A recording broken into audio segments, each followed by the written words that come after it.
Hello orb builders, we are back, and I worked on my orbs a little bit last night. Once you have an orb perfectly as round as you possibly can make it, it's time to embellish the surface. And so I'm going to show you two different techniques today how to embellish the surface. For the most part, I'm going to be showing you how to add clay to the surface. With this one, with all this talk about the virus and this time of year, hay fever, the allergies really get to me. I've just decided to put all these little spikes over this whole thing. It's actually really not that difficult. The surface itself has already been roughed up and scored, so all I really have to do is apply some wet clay to it and some slip. I'll go ahead and start with the spikes. Okay, so with the spikes I just roll out a little chunk of clay.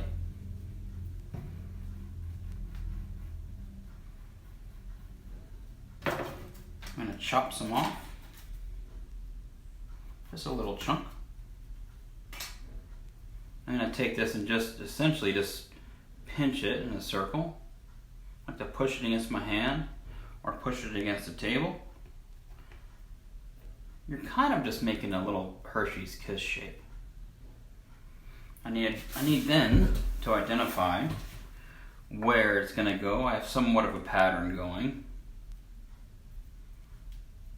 Also notice I did poke a hole for drying and firing reasons. It looks like I need a spike here and I need a spike here. Or I could just put them on there very, very randomly, and that can look very nice as well. And you go ahead and rough that area up with the scoring device. Go ahead and just put some of your slip on there. I'm going to take a spike, and I usually don't even score the wet clay side. I'm going to go ahead and just press it on, and actually wiggles ever so slightly.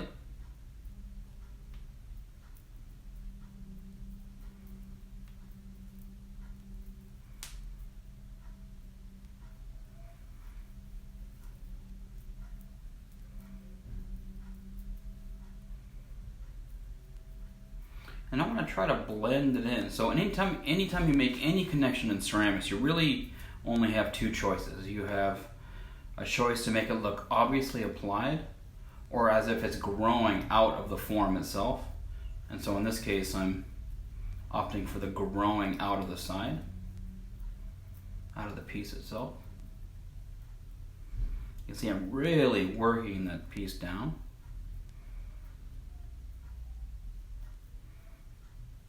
That's looking pretty good.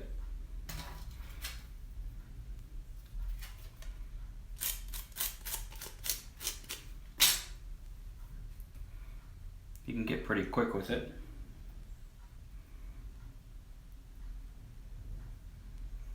Twist.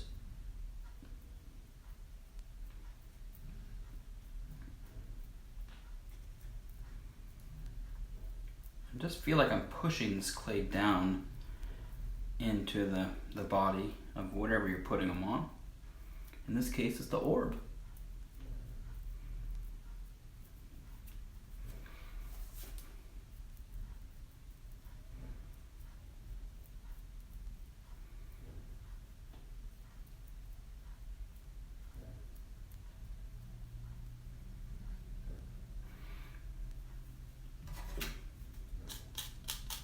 Now I can always go back and have a continuation of surface or texture with this rib, or I can easily sponge away all the marks. Anytime you make any addition, it's a good idea to let everything homogenize. You don't want things to dry too quickly. Also, you notice at the beginning of this video that it was covered in plastic. It's super important to cover your work in plastic every night, or it'll be just too dry the next day. Okay, for this one, you can see I'm taking some really thin coils and placing them on the surface. It has a very nice organic feel to it.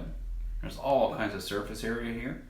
Well, I'm just going to go ahead and continue with these marks. First thing you need to do is roll out a nice little coil.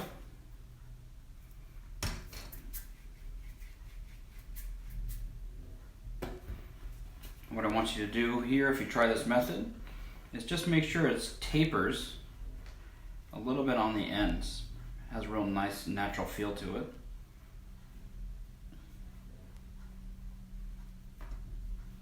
This one's almost too long. Okay, it's a little bit fatter on the inside. And I really just want to identify where I want it to go.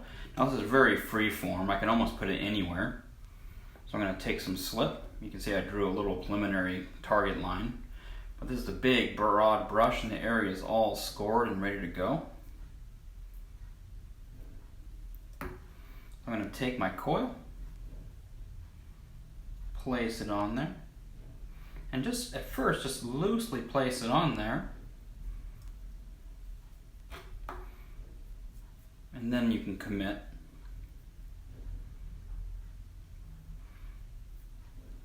Okay.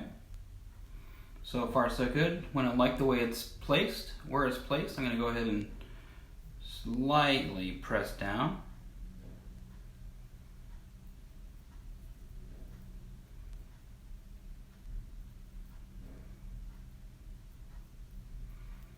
Make sure it's connected.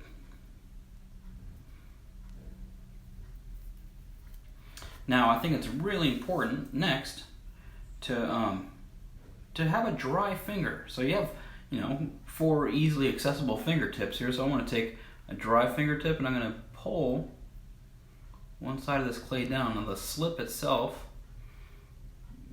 kind of gets on my finger and I can't grab the clay, so I switch to my middle finger. Might as well use them all. Try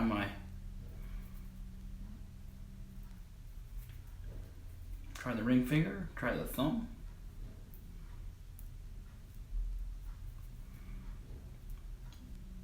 Just keep working your way across. I don't want to leave out the pinky.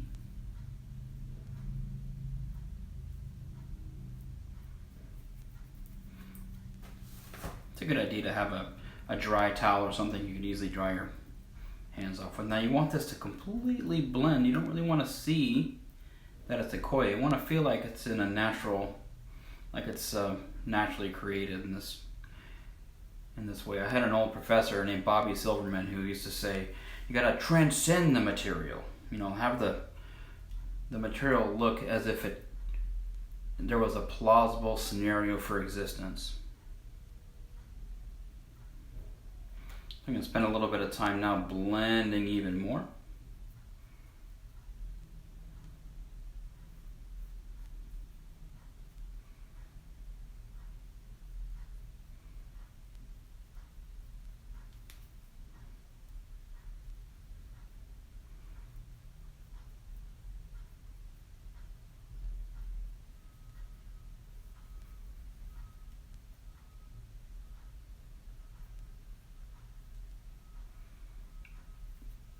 You can see now I have a nice continuation of the form and surface.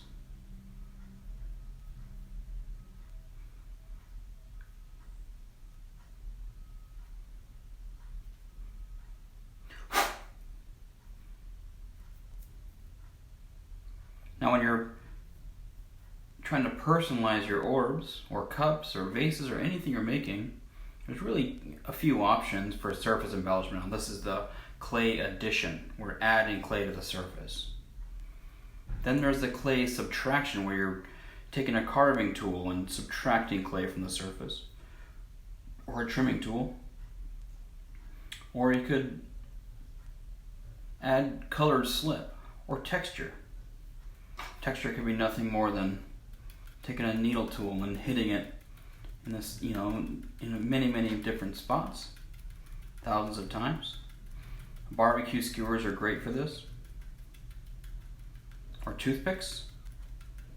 It's not the best example in the world, but I'll do a clay subtraction video when I make our rattle.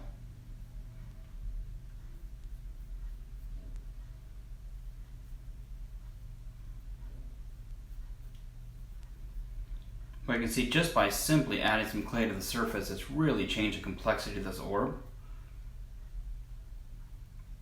And anything really goes as long as you try to personalize it and make it something other than a perfectly round orb.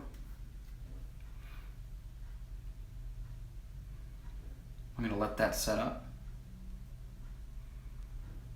So much more interesting looking than it was just a few minutes ago.